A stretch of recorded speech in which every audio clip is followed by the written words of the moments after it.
कौन हो भाई? और इस तरह मेरे बैलगाड़ी में? शीघ्रता से अपनी गाड़ी को विपरीत दिशा में मोड़ो, अन्यथा उस जंगल की अग्नि में तुम्हारी गाड़ी जलकर भस्म हो जाएगी। कहाँ है? कहाँ है अग्नि?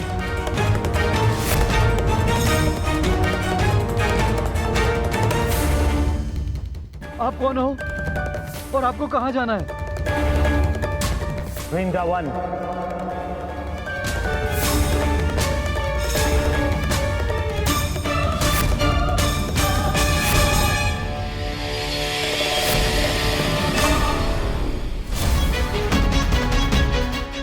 महोदय, कौन है आप?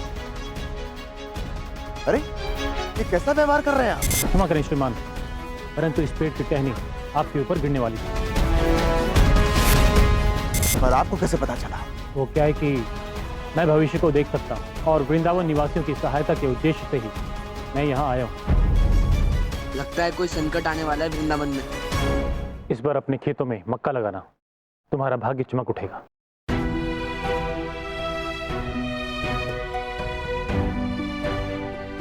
बाबा, मेरे विवाह को 10 साल हो गए।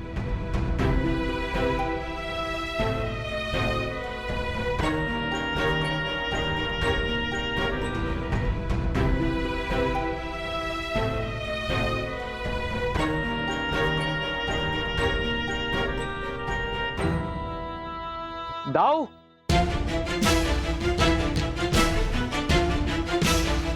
दाऊ, आप कहाँ जा रहे हैं? लक्ष्मणपुर।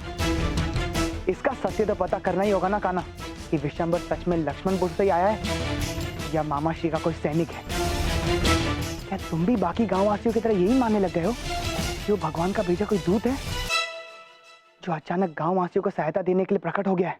दाऊ, वृषभान काका स्वयं संतुष्ट हुए बिना किसी को गांव में थोड़ी प्रवेश करने देंगे, और किसी का भविष्य बता के वो कोई अपराध थोड़ी ना कर रहे हैं। नहीं, ये नहीं हो सकता। आप असत्य कह रहे हैं। मेरे पति व्यापार करने गए थे, वो अवश्य लौट कर आएंगे। मेरी गणना तो बस वही बता रही है जो सत्य है। लौटते समय रास्ते में ही उनकी मृत्यु हो चुकी है और शीघ्र ये समाचार आप तक पहुंच जाएगा। आपने तो मुझे एक क्षण में ही विधवा और मेरे पुत्र को अनाथ बना दिया।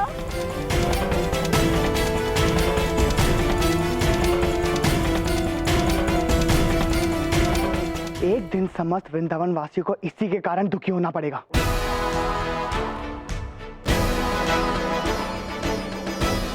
श्री रूपा और उसी की जैसे बहुत सारे लोग हमारे वृंदावन के नहीं हैं, सिर्फ उस विशंबर की ख्याति सुनकर आए हैं। वृंदावन में अचानक इतने अनजान वासियों की उपस्थिति, कहीं हमारे मामा श्री की कोई नई चाल तो नहीं? लक्ष्मणपुर जाकर ही पता चलेगा। चलो। वो देखिए दाऊ, विशंबर का सत्य।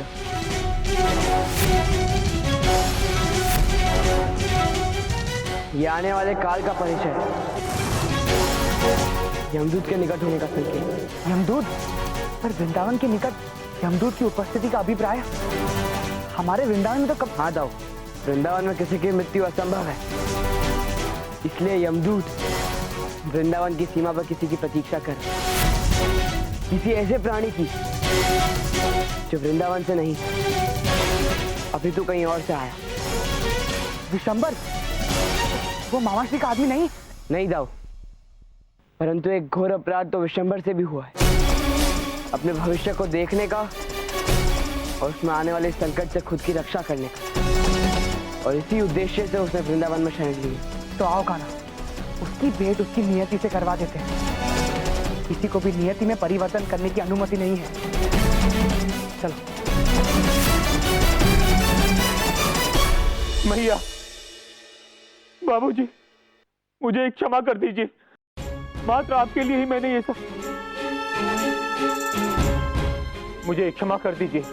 मैं यहाँ पर लोगों की सहायता करने नहीं, अभी तो स्वयं अपने प्राणों की रक्षा हेतु आया हूँ, क्योंकि मात्र यही एक मार्ग शेष रह गया था मेरे माता पिता के प्राणों की रक्षा के लिए। माता पिता के प्राणों को बचाने के लिए?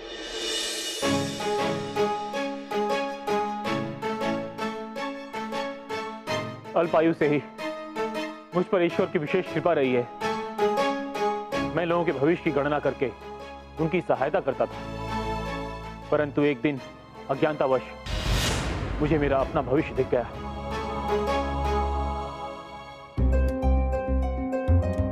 विशंभर पुत्र, उस नीम के पेड़ से कुछ टहनियां तोड़ देना। हाँ मैया।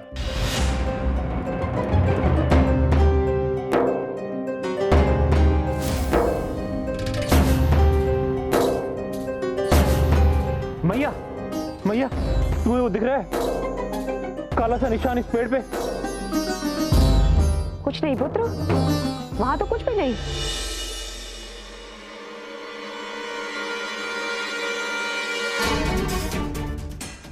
विशंभर पुत्र, ये तुम क्या कर रहे हो? विशंभर के बाबा, ये हमारे पुत्र को क्या हुआ? देखिए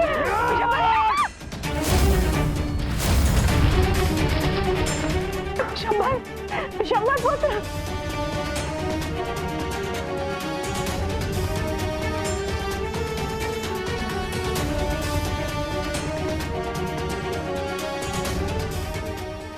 मेरा अनुमान है, इस किताब की गणना के अनुसार इस बात की पुष्टि है कि मेरे जीवन का मात्र एक दिन और शेष रह गया है। यानी 1 सप्ताह में मेरी मृत्यु।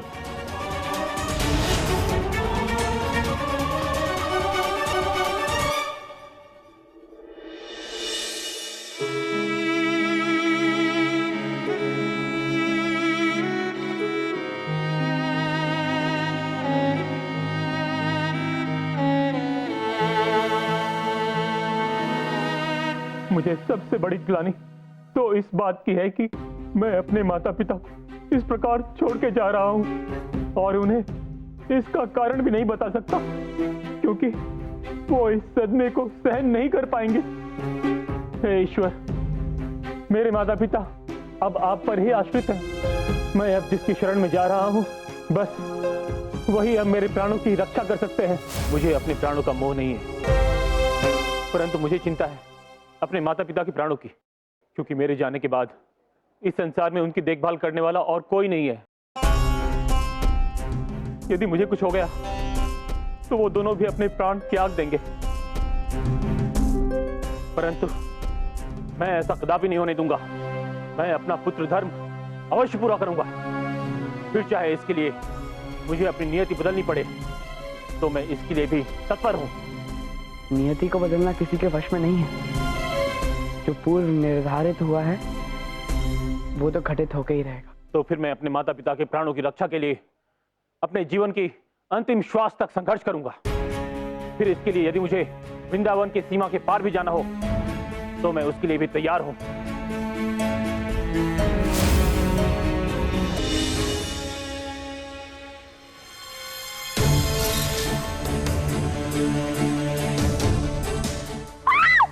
मेरे पति को मत मारो। भैया नहीं। कृष्णा, आपने सत्य कहा था। मृत्यु ने मुझ तक पहुंचने का मार्ग मेरे माता पिता के द्वारा निकाला है। मैंने अभी भी देखा कि मेरे माता पिता की मृत्यु कुछ चोरों के द्वारा होगी। मुझे सूर्यास्त से पूर्व ही उन्हें अपने घर से कहीं दूर ले जाना होगा।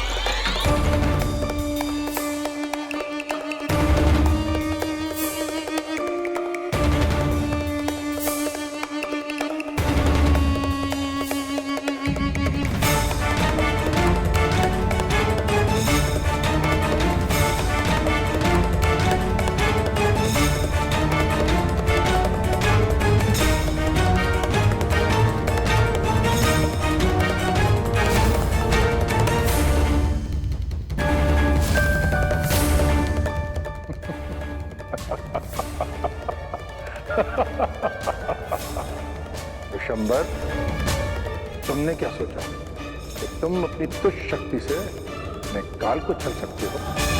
परंतु देखो, काल ने तुम्हें छल लिया। तुम्हारा तुम्हारी शक्ति से।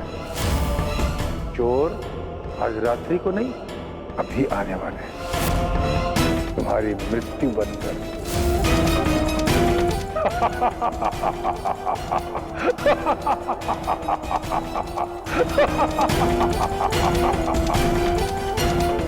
शंबर,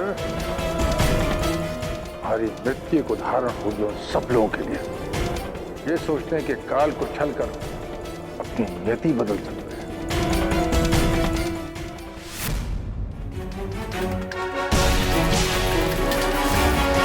जो भी आभूषण है निकालो अपने पास से, अन्यथा मार देंगे। जो भी आभूषण है निकालो अपने पास से।